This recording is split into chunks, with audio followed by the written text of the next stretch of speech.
Okay, so thank you all for being here. So today I am going to share with you a tool that I have been using in my classes that I really like. It's called Kahoot. And what it is a technology tool in which you can administer quizzes, you can do surveys, and you can also do discussion. It's a game-based tool, and it's really interactive. And so it's been really fun to utilize in the classroom with the students, and I'll discuss some ways that we can use that here in a minute. The great thing that I really like about it is you can use your smartphone, so the students can use their phones, so they can get them out in class and actually use them to participate in the Kahoot.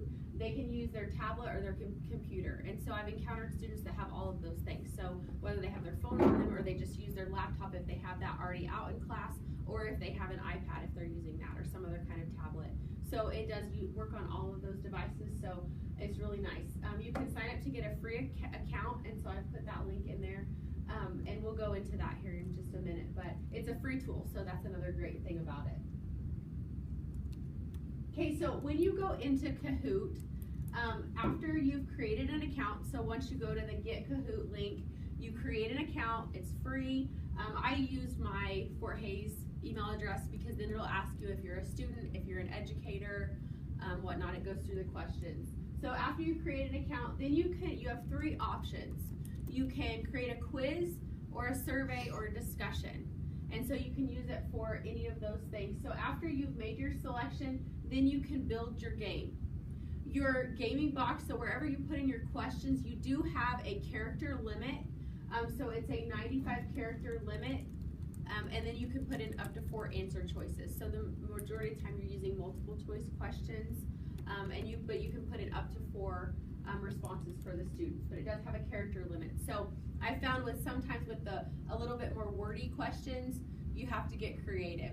So you reword the question, or you shorten it, or because you do have a character limit. So that's one of the things I've found. So you just have to get creative a little bit.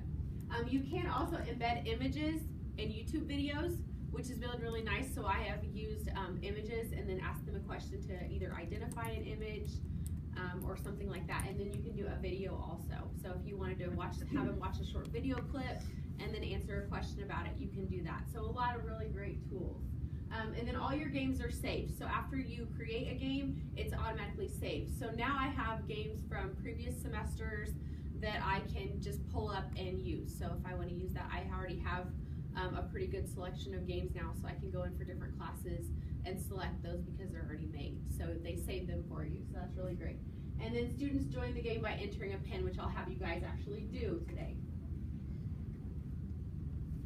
So different ways Kahoot can be used in the classroom for instruction. You can use it for a quiz to reinforce your learning outcomes. So you can use it as for the quiz feature. You can create a game to introduce a topic. So if you're introducing a new topic to get ready to start a new unit, you can create a game for that. This helps you discover what the students already know. So if you want to pre-assess your students, you can use it for that. So if you're getting ready to start a unit, you can create a game to see what they know about that topic as you're getting ready to start it. So see what they know, and then use that as a gauge to then where you need to focus your instruction. So if it's something maybe the students don't know anything about, okay, well you need to go back and start from the very beginning and make sure you build that foundation. Or maybe it's something that they do have some prior knowledge about that you can then incorporate. You can survey the students about a topic in your unit, and then after you have them survey, you get the results, then you can have a discussion about it. So what they think about it. You can create a quiz to use as a study session for an upcoming exam. I have really liked to use it in this method. It gets the students kind of excited about reviewing, and then I can stop and discuss, okay, why is this the wrong answer? And I'll show you guys as we go through how I do that.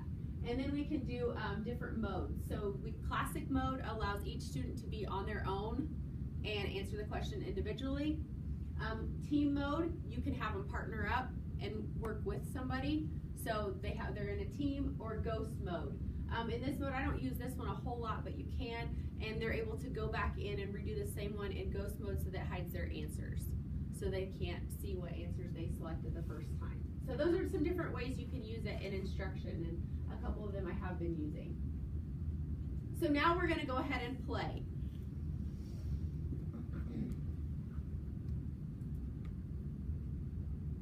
So whether you have your computer or your phone, it is going to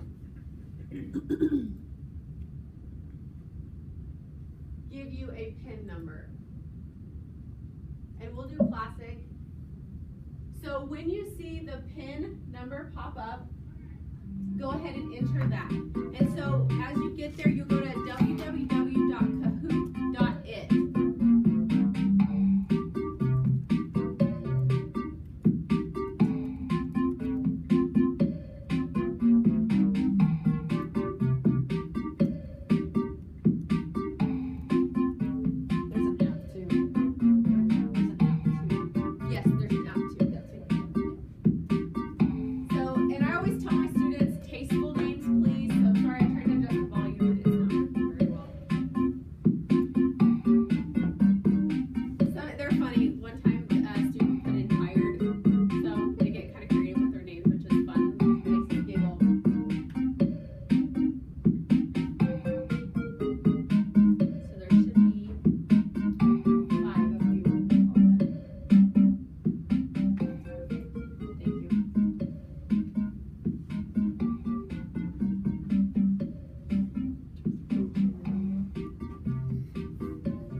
Okay, so there's 7 questions. So this is from radiation safety, so we'll see how much you guys know. Okay, so what is the skin sparing distance? What should it be? How far below the collimator? So then you can make your selection.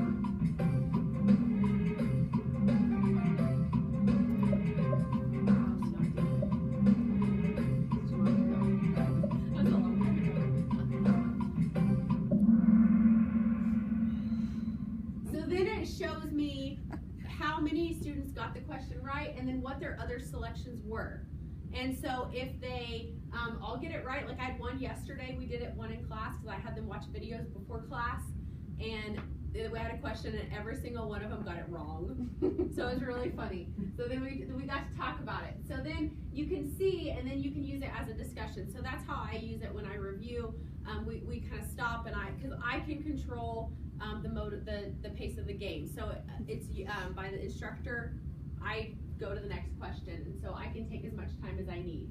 But it allows me to see what questions they responded and the different selections that they made.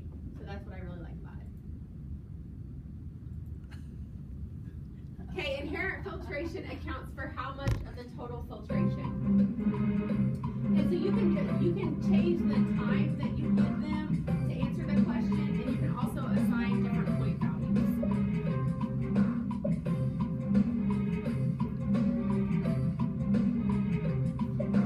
The answer choices will never come up on here, though. What? No, they Just only symbols? see, yes, Okay. they just see the symbols. So you have to, I tried it once to just use my laptop or my tablet and do it in class, and it didn't work. Like I had to have it up here on the screen so that they could see the questions.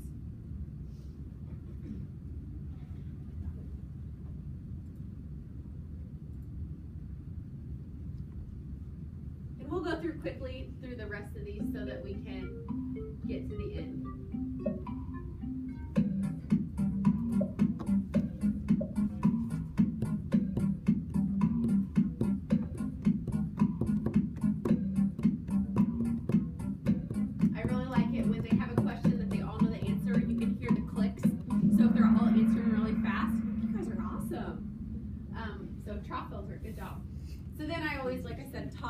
Talk about the answers, why that's the right answer. If a lot of them got it wrong, why it's the wrong answer, and then which one would be the correct answer and how. So I'm going to go ahead and just click through these quickly. I can click actually. Time is short. Do you do that for 20? Yeah, 20 seconds. Yeah, and you can change the time. Like if you have a question that's not going to take a lot of time, you can give them like 10 seconds. So I'm just going to go through these really quick so I can get to the end. Shoved us off. cutting you off.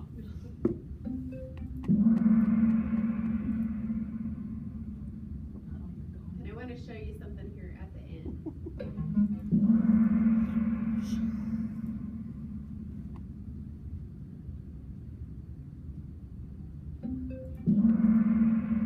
Okay, so at the end, it will show you who was your high scorer. So if you want to do this for points or have the team and show which team won, you can do that. And then you can go to results. The students actually have an opportunity to rank your Kahoot. So they can actually go in and see how they can rank it as far as learning, feeling, and then if they'd recommend it. And so I like that as well, so that gives me a little bit of feedback. So if I know that they've grasped the information and they're feeling pretty good about it, then they can give me a thumbs up. If they're not, then they give me a thumbs down. Can you make And it, then you can also do it in between. can you make it anonymous on when you show who had the most and least questions right? You can't do that because it's based on their name they give, but you So can just actually. make up a name that You can, or Yeah. you can go into the game settings and you can hide. You can Or hide hide them. Okay, So you okay. can. I know do that. some students may want that. Yes, because if they don't want to see that, or if they, so you can turn that function off to actually show so that it's not showing who got it right every time, or if somebody's at the bottom. And so if you want them to not be able to see that, you can go in and turn some of those settings off. So there are some things that you can change. So you can save your results. If you want to save your results, you could go back and show the scoreboard. So if you wanted to save your results and then go back and use this for extra credit or participation points or something like that, you could go back and look at your saved results. So a lot of neat functions. I wanted to show you one other thing.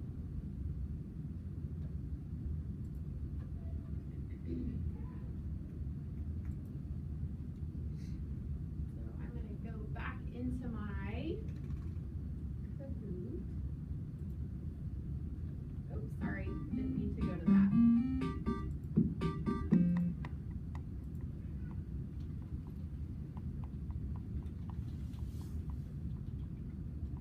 I just want to show you what it looks like if you put an image in there.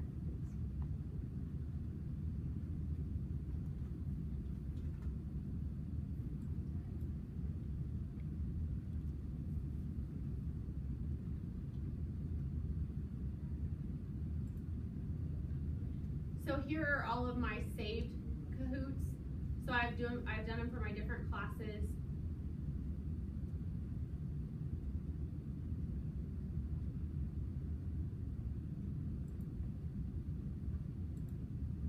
So I'm just going to preview this.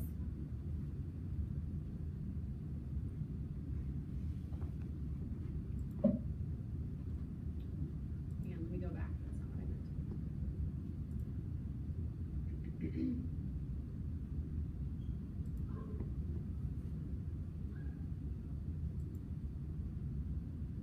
So here's where you go in and add your questions, but I'm sorry, I clicked on the wrong one because I thought I wanted, this is the right one.